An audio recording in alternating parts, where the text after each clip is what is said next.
Hello, hello. Uh, Thank you for joining me today. This is Charlie Tian. I'm the founder and CEO of GuruFocus, and very glad to join you to join me. Thank you very much. And I'm located in Plano, Texas. And tell me where you are, and say hello to me. And I'd love to see your names and to see where you are from. And the time here is 1 p.m. On February 5th. And it's actually weather is a little bit cold. Yesterday it was cold. Today it's cold and cloudy. Not very good. But it seems like the weather will get better by Friday. It'll be it will warm up and good weathers. Okay, hello. Yeah, Sylvia, I certainly remember you. Yes, let me know where you are and say hello to me. And I always love to hear from you and love to see your names.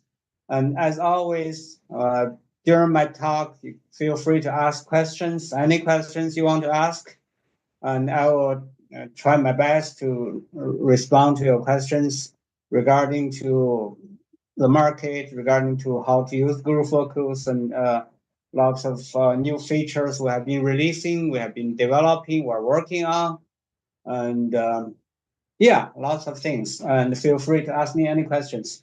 I'd love to hear from you. Yes, we know that, yes, we got a new president, and lots of things are changing in Washington with tax, with foreign relationships, with the market. And we don't know if it's for the better or for the worse, but lots of things are changing. And then last week, little bit over a week ago, there's this DeepSeek shock. We all thought that developing AI needs lots of money, but then suddenly DeepSeek said that um, they have developed AI that doesn't need that much money and does not need the most advanced semiconductor chips, the AI chips from NVDA also. So that was a shock to the market, and lots of earnings are going on. Alphabet didn't have very good earnings, and the stock is down 8% today. So lots of things are going on, and yeah, feel free to let me know your thoughts and any questions. But if we look at the market, and I want to, like always, I want to look at the market valuations. Let me share my screen here. And okay, let me share my screen here. Yes, let's look at the market. And one of my favorite is the one that we developed. It's called GF value valuation. It's under market. GF value for SP 500. It's actually yeah, it's here. The SP 500 GF value valuation. If I expand this chart out, you can see my entire screen. You can see that yeah, although we had some little bit uh, downs from the market. Nvidia down quite a bit on last Monday, but overall we're still very close to the highest point of the market, and it's only maybe 2 or 3% down with the higher from the top of the market. The valuation is still at the highest level, close to the highest level. Yes, that's where we are with the stock market. Uh, yeah, and now if you look at other indicators such as Buffett indicator, it's under the market Buffett indicator here, and the Buffett indicator also it's a ratio of the total market cap over GDP. It says it's significantly overvalued, and the ratio is at the highest point ever. Actually, highest point ever. We've never seen this ratio this high. Even if we take it, adjust it to the Federal Reserve total asset, and it's still close to at the highest level. And that's the market is really expensive. Now, if we look at Shiller PE, which is a cyclically adjusted Shiller the price to earnings ratio, it's also at the highest level. We've never seen this ratio, this ratio this high actually. Okay, except during the dot-com bubble, it was higher, but then it was the highest. So the market is really expensive right now, and the future return will be low if we believe that our model is still working.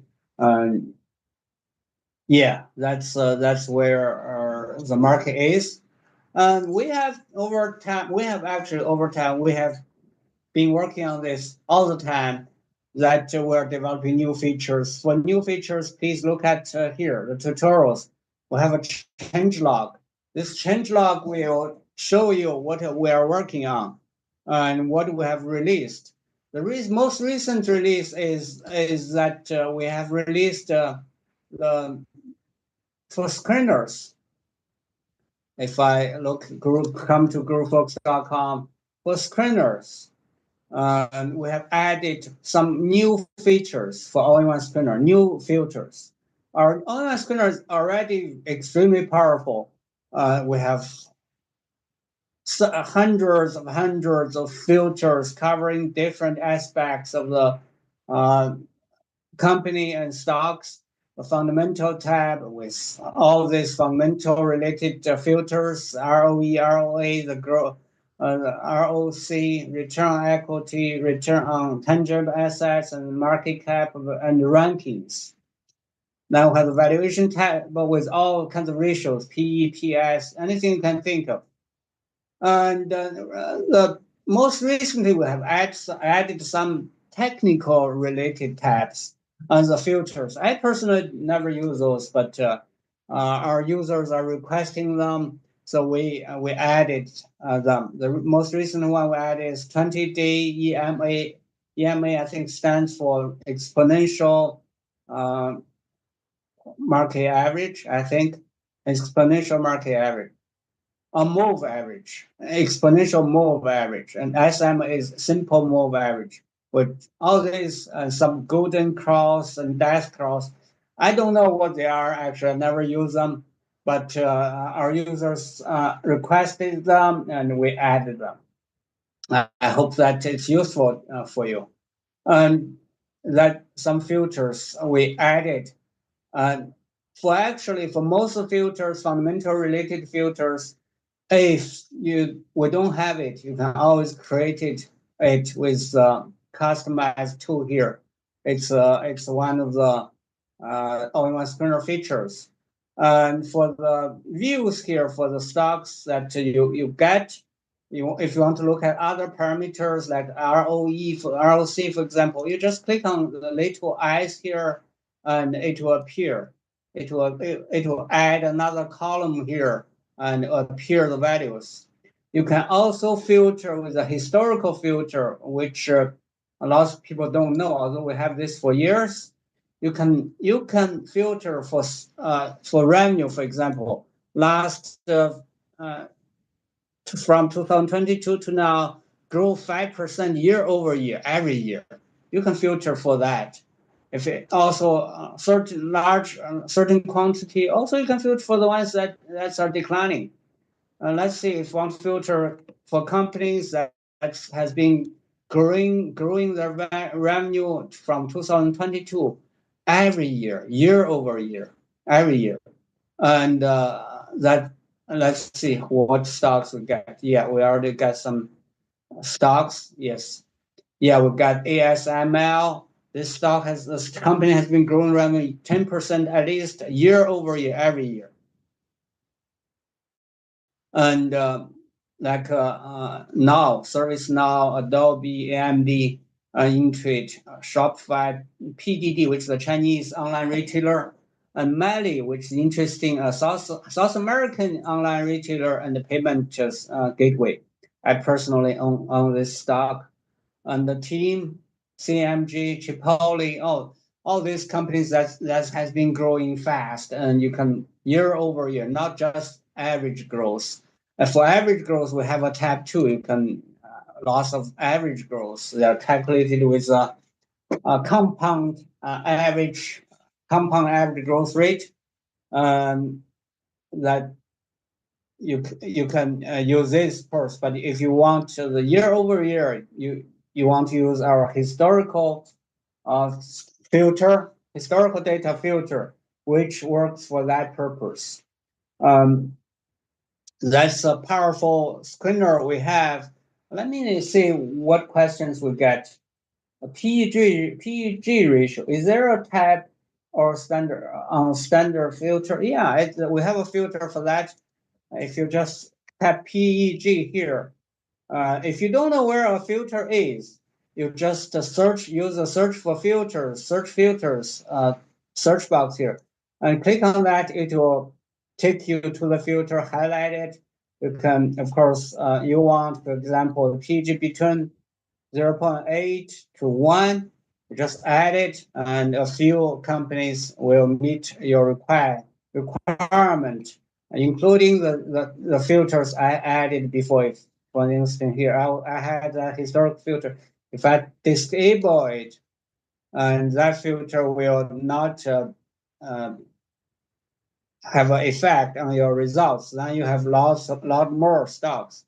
And if you want stocks that's just in SP 500, for example, you use this index membership, and you can use a combination of indexes, intersection of indexes, or the unit. Here, we're just using SP 500. Can find that all these SP 500 companies that has a PEG ratio between 0.8 to 1, and they're in SP 500. Of course, you can add some sorting requirement here. It will sort for you. Yeah, that's PEG ratio. Yes, feel free to ask me any questions. Hello, everyone. I'm very glad to see you. Again, feel free to let me know. And I always love to hear from you. Let me know where you are and any questions you have. Okay, Brian's saying that you cannot read my screen. Yeah, maybe after YouTube, maybe if you make your screen much bigger, it will work better. That make your screen display bigger, because it's streamed, and after YouTube it does take away some screen spaces. Okay, Urban Ballet's asking. I have a question. Why you do not use net debt in DCF calculation valuation? We actually do use something like that, but the effect of net debt on future DCF, you cannot just subtract it.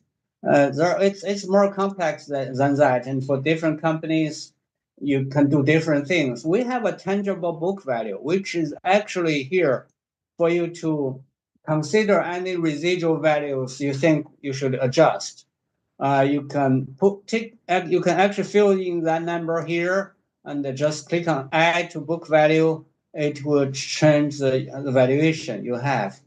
But we cannot do that for a uniform for every company, because because the effect of that is actually we cannot universally see it's good or bad. It should be subtracted.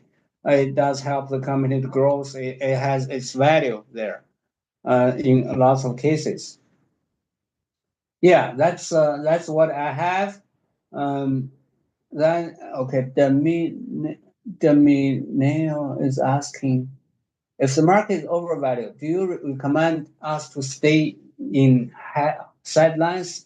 Actually, I don't. I read Howard Marks' commentary before. The one thing he said that about this, I agreed very much.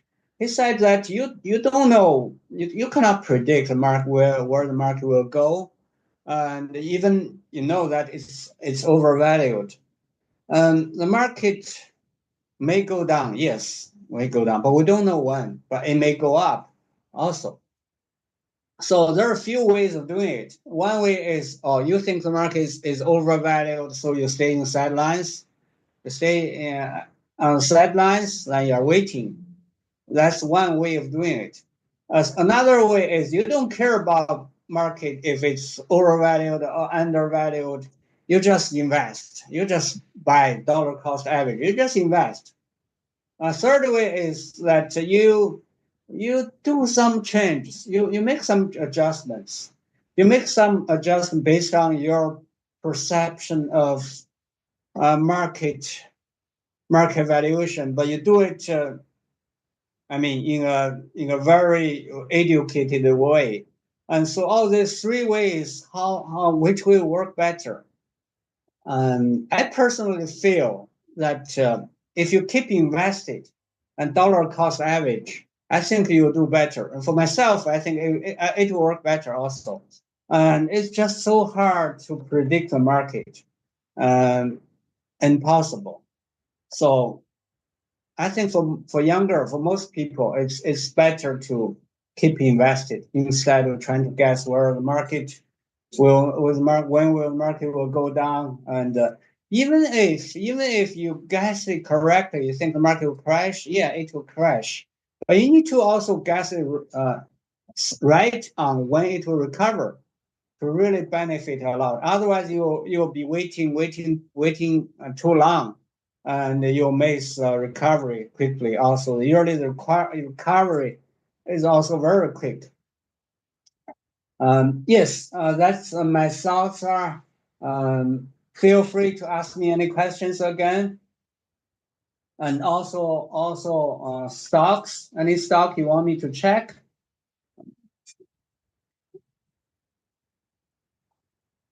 Chris is asking, is there a tool to see where companies are exporting their goods and services? No, we don't. We don't have that kind of data. We don't have that kind of the data. You want data that shows a company where the company exporting. We do have a tool. We do have, for example, we do have a segment data. Let me show you a more global company, just Microsoft here, and we have this segment data. It does shows that where the product geographic region contributions are, and what kind of products are. For instance, Microsoft, the cloud is accounting for 43% of revenue. And the productivity in business services, I think it's mostly the softwares, maybe Office software, for example, 31%. Personal computing, 25%. We also have the geographic breakdowns on where the company revenue is from. For instance, Microsoft here, it shows, okay, US is 124 billion and other countries are 120 billion. I think there is, for some companies, it will show more data than just the US or non-US. I think Apple, for example. Apple, we know that the most of the product is from the phone. Yes, you can see that phone is accounting for 50%, more than 50% of the revenue. Then it has service, as wearables like watch, and Mac is only for 7.7%. And it does have the geographic breakdowns too. Yes, we have America's 24 billion, 24.8 billion, US 142 billion, Japan is 25 billion, and China is 67 billion. And China is accounting for 17%. Now it's getting smaller, and Apple is kind of losing the competitive edge in China. That's why the stock has not been doing really well. And yeah, we also have a chart here show you if, let's see if we want to see the year-over-year growth and we want to see China only. We know that the revenue is declining in China. Yes, you can see like in China, revenue has been declining. This is the growth rate. It increased in 2021, increased less in 2021, and declined in 2022, and declined even more in 2024. So that's what Apple is doing in China. I hope that's what you're asking. Okay. Yeah, that's Chris. I hope that answered your question. What's my view on NVIDIA and Broadcom? That's and technology trend is very hard to predict. I think both companies are doing well. Both are great. If we look at their stocks, both are great. Of course, NVIDIA gained some advantage, quite some advantage with the AI, but will they always be able to keep the advantage? I doubt. In technology field, very rare that a company can keep their advantage for really a really long time, especially with hardwares actually. Okay, yeah, that's of course, NVIDIA gained a lot. Both did well. In the last 5 years, even Broadcom gained more than 600%. And you can, it's nothing to complain about. NVIDIA, of course, gained 18 times. That's even more, a lot more. And I think they're both great companies. They're both leading in the semiconductor area. But I think they will stay competitive for quite some time. Okay, William Mason saying that Excel adding is not working. Can we add more commodities to Excel adding one day? I think that Excel adding. I don't think our Excel adding is not working. But if you think it's not working, please contact our support. You can always contact our support actually directly here. You can turn immediately during the business hours. Like right now, we have this support button here. If you click there, you will get a chat support. Initially, our at beginning, the first response will be from our AI, which will answer most of the questions very well. But you can always request human support here. One of our associates will come and talk to you. But I think maybe sometimes it's the installation problem, sometimes it's related to the operating system, sometimes it's related to the version of your Excel, lots of things. James, can we review the Valuation Tab? Yes, of course. Valuation Tab is something it's new. We created, we released it last month. For every stock, we added a Valuation Tab. It shows you the valuation and different valuations. If this, of course, GF value chart, you know it. We have that for years. And then the new thing is correlation analysis.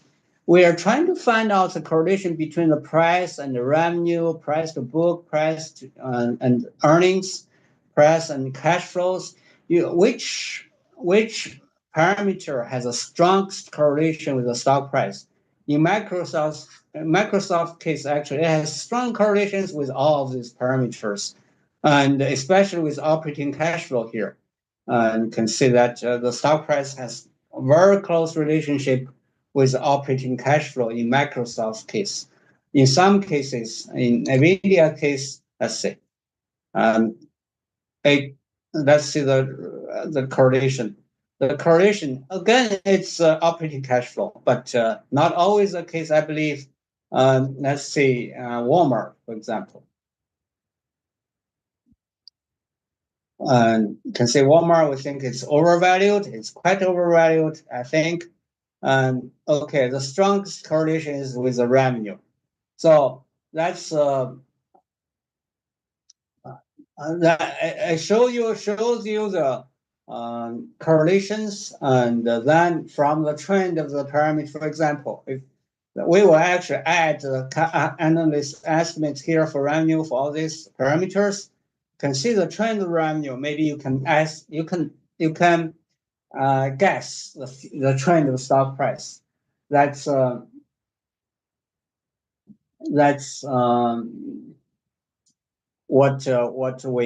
we got. That's what for the valuation. And here, lower side, we show the historical valuations, the P ratio, for example, the P ratio of Walmart, because Walmart earning has not been very stable. The P ratio is not stable, but Walmart PS ratio is relatively stable. Now it's is at the highest level in almost 20 years, the PS ratio.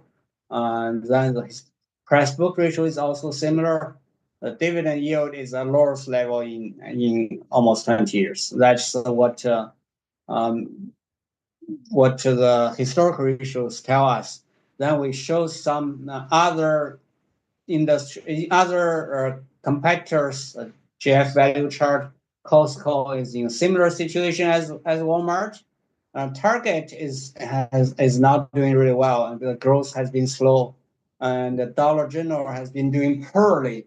Dollar General has been doing really poorly. Maybe the latest tariff of Donald Trump will help Dollar General. We don't know, because Dollar General is facing a lot of competitions from cheap online retailers, from like Pinduoduo and Tmall. Tmall, that's their branch for non-China business. It's called Tmall, and they sell lots of cheap things. So it has been hurting Dollar General very much since 2022. The stock has been down almost 60%. Unfortunately for Dollar General. Let's go there. Take a look. Yeah, stock has been down from the high 72%.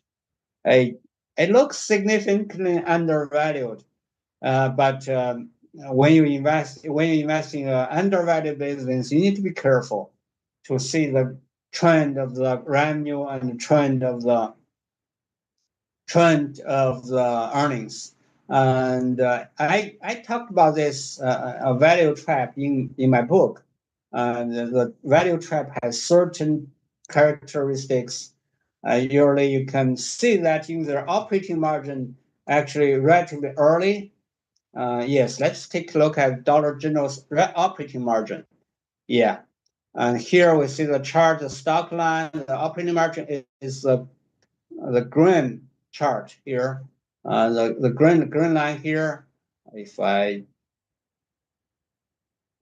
remove revenue, I just have this stock price here, and let's look at the last 20 years. Okay, last 10 years, I think. But yeah, if you look at the last 10 years, you can see that the operating margin started to decline in 2021, decline into 2022, 2023, and 2024.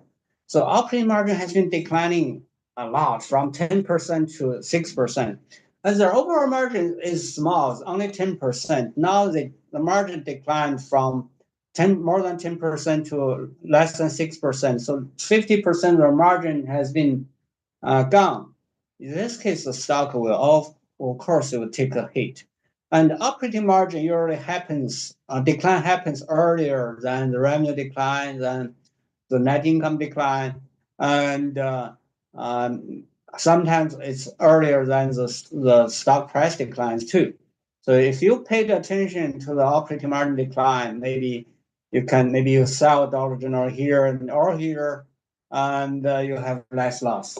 You can avoid large amount of loss. That's I thought.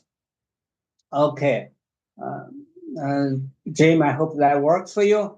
And Chris asked me to take a look at Palantir. Okay. Yeah, that's a hot stock. I never owned it. I feel that I don't know enough about it. The stock is the P ratio is more than 500 now. The P ratio is more than 500, and the PS ratio, which is 89. The PS ratio is 89. So the market has extremely high expectation on the stock. The PS ratio is 89, with P ratio is more than 500. The P ratio may decline in some when the margin expands as the company grow. But the PS ratio of 89 is extremely high, and I will not invest in this kind of stocks. It's not for me. It's just too overvalued, as indicated in our GF value chart. And let's take a look at the valuation tab and the correlations. Actually, the stock price does not have much correlation with almost anything. The history is short, also not long enough for us to calculate correlations. But yeah, the history is too short for us to do it. We need to have at least 5-year history to calculate this calculation. Okay, let's look at GE. GE, I have not looked at GE for years. GE Aerospace, I think stock popped lately, and it's like a turnaround situation. The market,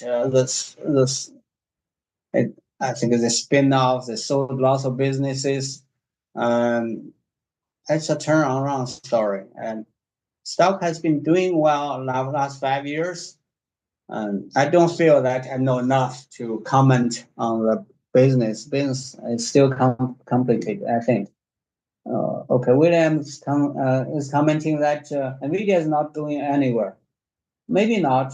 NVIDIA, but one thing I was thinking about NVIDIA, of course, market used to be a $3 trillion, it's again a $3 trillion stock. And only like 2 weeks ago, it's a company that has the largest market cap, has a large, so much higher than Microsoft and Apple. That's I feel that I was thinking, if you look at historically, the companies with the largest market cap, usually it's a company like Microsoft, which has product in almost everyone's using globally, directly. Almost everyone's using. Lots of people, very high percentage population is using directly. Or Apple, same situation. Everyone, almost a very large percentage of population is using their product directly, the consumers. But NVIDIA, it's not the case. They only have a handful of customers, more large customers, mostly, which contribute a large proportion to their revenue. And consumers, yeah, if you buy a GPU or a card, a video card, you will use them, but I think the percentage is small. So it's that kind of situation, and I thought that at least I still think NVIDIA will not be able to stay as the company with the largest market cap for very long. That's what I think. That's just my opinion. There's no base to it. It's just some historical observation. That's my opinion. Okay, one thing I forgot I need to mention that it's a new feature. It's under our changelog. It's a brokerage account integration for premium members. Yes, I talked about this last time, but it's a new.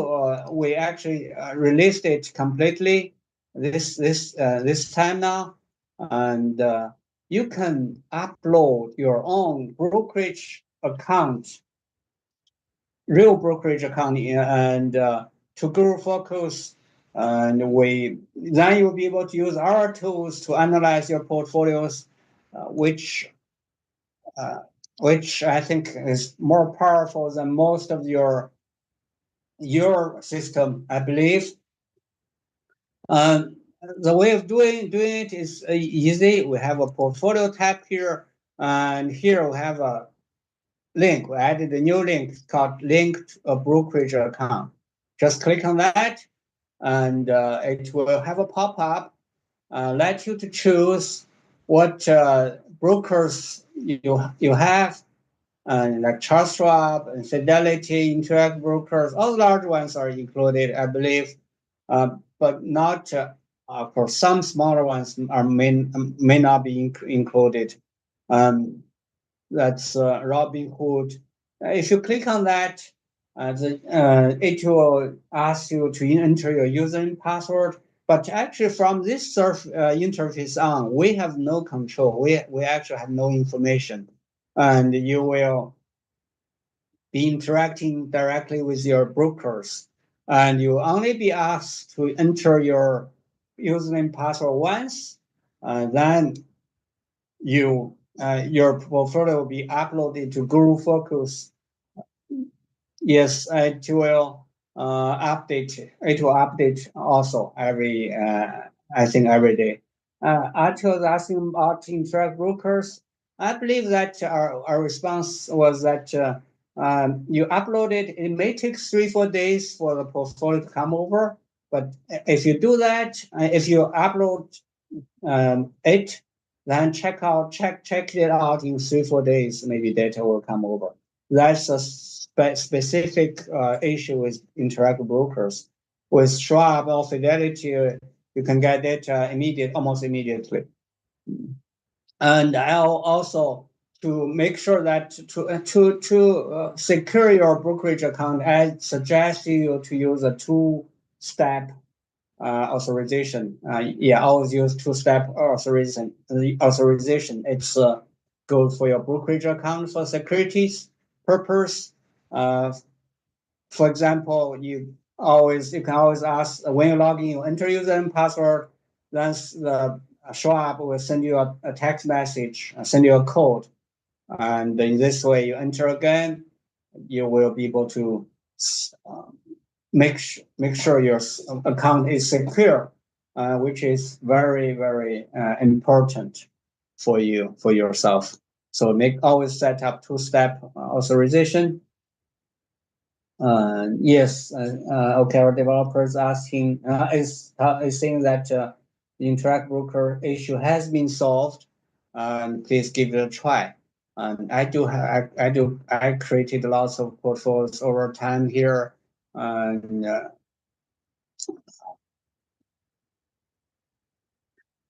Yeah, that's about the brokerage account. I think our tool is much more powerful than most of the brokers' tools.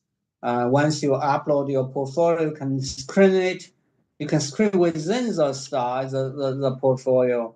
You can click here, things load from portfolio. You can load your own portfolios here, and you can search it. For instance, I have some portfolio like called a core.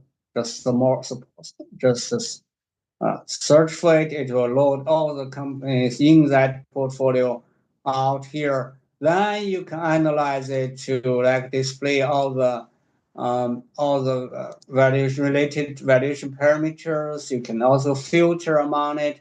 Just for example, I want to check which stocks in my portfolio is also within the SP 500.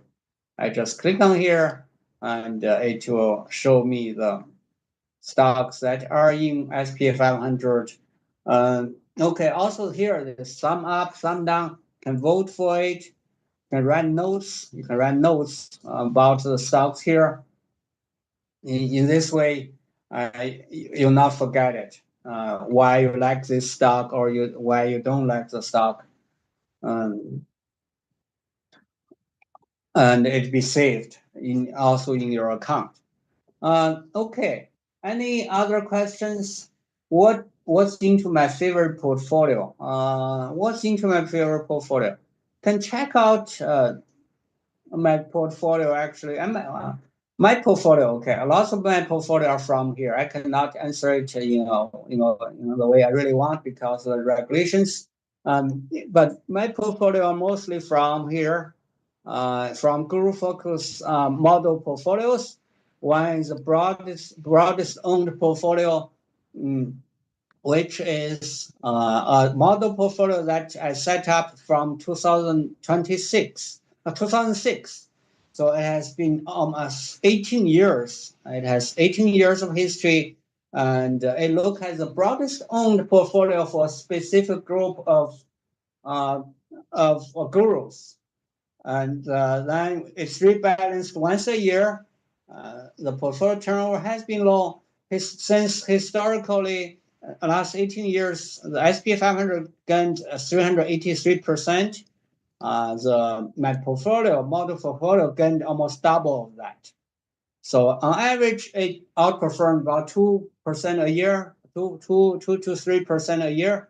And most of my holdings are from this portfolio and from the GF score, top GF score portfolio. GF score, the stock with the highest GF score. Most of my portfolios are from these two portfolios. These are stocks that ranks the highest. This year-to-date performance of the stocks. This one has a relatively higher turnovers. The broadest owned stock portfolio has a much lower portfolio, much lower turnovers. Is this one, and also a more relatively stable performance. Okay, let me look at other questions. When can we expect the new features such as dividends, other features? I believe we have some of those already. If we look at my portfolio, some of, for example, that's a portfolio I called Core. I believe we have some of this Greek calculations already. It's under somewhere.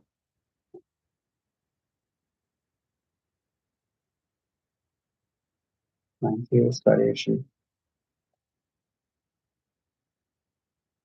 I believe we have some of those already.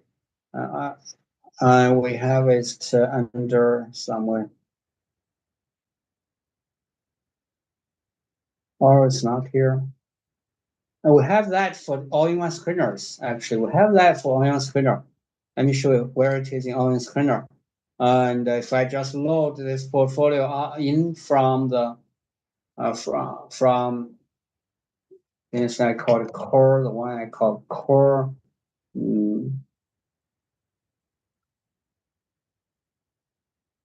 Yeah, I think it's under. Yeah, when we do a back testing, it will display all the alpha, beta. Since if I do a back testing, it will do all the alpha, beta, etc. there under the performance chart. We do have that in our work view, and here, for instance, we have risk analysis, alpha, beta, Sharpe ratio, and centennial ratio. Oh, yeah, we'll add this for the portfolios too. I saw we have that some of those already, but seems like still not released. Okay. Graph of comparing the portfolio performance against SP 500. Yeah. Please open ticket for that, as suggested by Donnelly. We do have some. We do work on that. Okay, Bill. Question FMC. Okay, I'm sorry about that. Let me take a look at FMC. FMC. What is FMC Group? You're wondering if you want to buy more. FMC. What does the company do? I don't know. It's a pure play global crop protection company with a fairly balanced product portfolio across geographic. and crop exposure through consumer crop protection company. For example, they want new product biologicals. So maybe it's a biological crop bug killer or something like that. I don't really know. I don't really know. But if I back to top and look at their product mix, look at their product mix here. Okay, they don't have a product mix here. So should you are thinking whether you should buy more about this company? And actually, I look at the margin seems to be pretty good. The margin seems to be pretty good, and the stock has been down so much. Stock seems to be was doing well during pandemic. Then the revenue declined.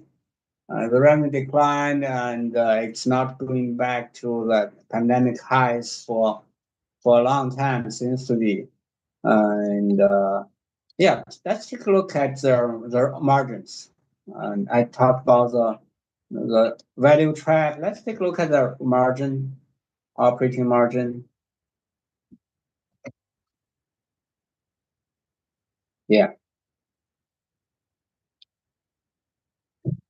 the margin has not been very stable. It came down some during the last few years, and so why the stock coming down? I think it's mainly because of revenue.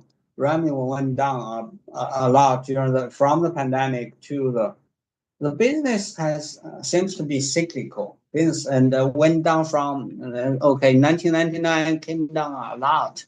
Then during 2016 it went down a lot. Revenue and it's coming down again. I would say that this kind of product company is hard to predict. It's hard. And I personally don't like this kind of company, but if you have an edge, you may make some lots of money. And personally, it's not for me. And their financial situation is not that good either. Yeah, it's not a company I would consider. But you may know more than me for this company. Okay. Federal agriculture mortgage crop. I don't think I know enough about this company. It's a very complex situation there, I believe. Okay, Chris asking. Okay, Occidental Petroleum. We all know that Warren Buffett has been buying this company, and he bought actually higher prices than it is now. And he bought at if you look at the Guru Trace history, he has been buying the stock at higher prices than it is now. If you look at the history, yeah, has keep buying, keep buying. The stock price has come down from what the price he bought. I I personally don't like commodity related companies. I don't know what Warren Buffett was thinking. Uh, he may consider to buy all the company, but the financial situation isn't very good for oil companies. So this kind of chemical and oil companies, I wouldn't consider either. Although Warren Buffett bought it, it's not for me. I love to buy companies that's growing with good profit margins. Like here, it's under my high quality screener here. If you come to our own screener, I look at our high quality screener, and I like to buy this kind of company. The company that's growing, that has good profit margin, and valuation to me is important, but the quality of the company is more important for me. Um, that's why I like this kind of company. Warren Buffett some of his investments were these kind of companies. Let's say for instance Apple, Coca-Cola in earlier years, and Geico in earlier years. They're all this type of company. But this year's he has too much money and he need to invest it in somewhere. So he bought like a Burlington Northern, which isn't very good. He bought OXY. I don't know. Do we have economic calendars on the site? I believe so. We have a calendar. Calendar. Can we search it? Economic, yes, financial calendar here.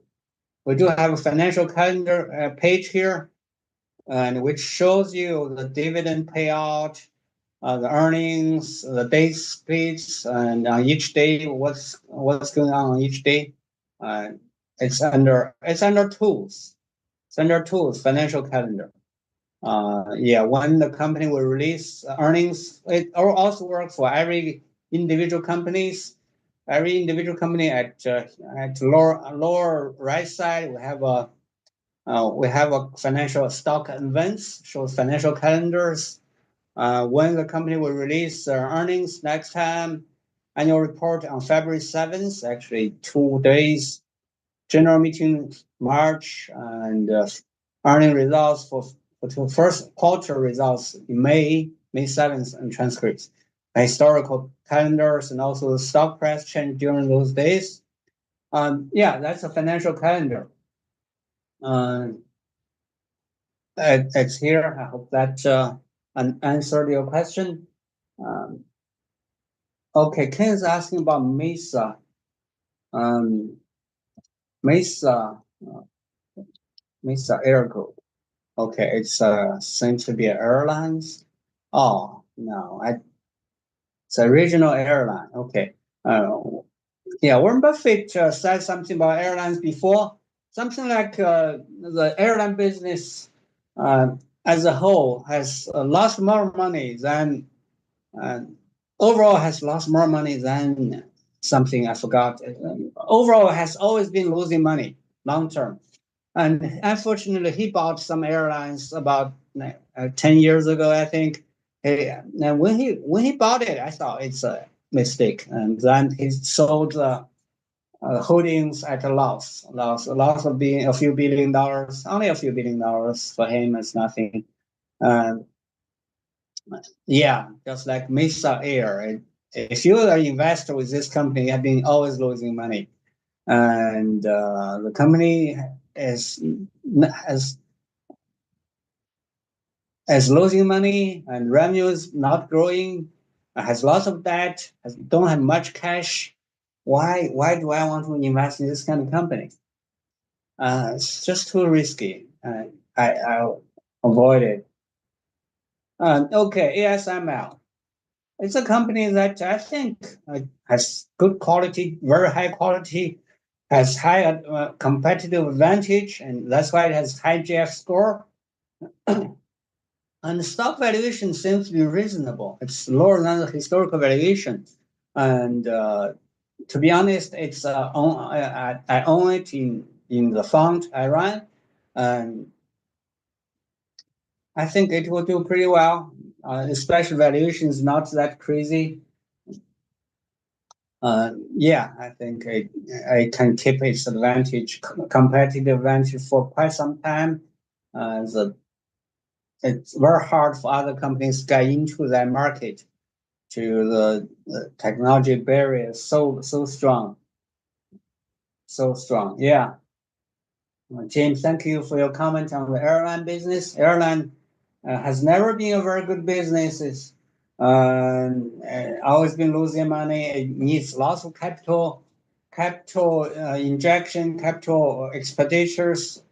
Yes, it has all the unions which are in front, which come before the shareholders. Yes, you don't want to invest in airline business. It's a recipe for losing money, and avoid it. Sometimes I tell you that I don't know enough, but for airlines, I don't know enough about airlines, but I know that you don't want to invest in it. You okay? NVO is actually an interesting company. They developed this loss weighting drugs, but the stock has been doing really well for a long time. But now these days it come down. It down from the peak, almost 41%. I would say that it's an interesting opportunity. I think it's an interesting opportunity. Yeah, I think it's an interesting opportunity for this company. The growth is still there. Okay, Ken's asking, what's your opinion on CMRX? And let's take. So, I don't know about this company. Never owned it before. Never heard. Oh, why you always like this kind of stocks that are beaten down so much? And you may make money when I remember. Usually, market is efficient. Market is quite efficient. If a company starts doing something like this, it's related to their business. The business must be doing poorly. In most cases, the market is smart. The stock market is smart, is efficient. I don't try to outsmart the market in most times. In some kind of situation, maybe during a crash, during panic, during crash, you may market is not smart at that time. Market is not efficient at that time. But for this company, it never had a revenue and always losing money. And why do I want to invest in this? I don't know what it does, but in some pharmaceutical biotech companies, it's a case. Yeah, this is a biotech company. Sometimes they will have a surprise. They will give you a surprise. Some drug get approved or something. I I would say that I don't know enough about it, and as you know, really about what they are making, the drugs they are making, the progress they have, and you have the confidence. Yeah, you can bet on it. It's just not for me. I know nothing about them. I know that lots of them were traded at below cash value. Or even on my screener, which will show you a lot of them were traded at uh, below cash level. For example, you can screen for those. We have a price to net cash. If you set this to 1, so all these stocks are traded at you need to be positive, of course. 0.2 to 1. These stocks are traded at below their cash level. For example, let's remove all the OTC stocks, just the ones that are traded on Nasdaq. For example, if I remove OTC stocks here, and these stocks are traded on Nasdaq mostly, and their stocks are traded at below cash levels. For example, this here, the stock is traded at 22, but the company has net cash of $31. So even if the company is liquidated today, the shareholders can get more money than the company run continuously. And lots of pharmaceutical companies. You can find a lot of those. Do I want to invest in them? If I really want to invest in them, I will buy a basket of them. Maybe I will get lucky on some of them. But for individual ones, I will not touch them. If I want just buy 1 or 2, I will not touch them. It's just too risky. Okay. Last question. Okay, last questions. I'm reading A Run Walk Down Wall Street. Really like it. Do you think I have a favorite book I would suggest to me to read next? Favorite books. Did you read my book, Invest Like a Guru? Yeah, if you're not read my book, you should read my book. And I do cite lots of books in my book, and you check them out. check them out. And I referred lots of books in my book and check them out. And those are the books I read. And yeah, check the reference of my book. Thank you for reading. And lots of books, especially I remember there's one about the bubbles. There's a short history of bubbles by a professor, Harvard. I forgot John something about his name. It's a small book, but a very interesting. Give you history of bubbles. Very interesting. Okay, thank you all for coming, joining me today, and it has been a pleasure. And please do come again next month. The next month meeting will be on also 5th. It will be March 5th, Wednesday, March 5th, same time. And join me and with questions and tell me where you are. And I always love to hear from you. Thank you very much and see you next month.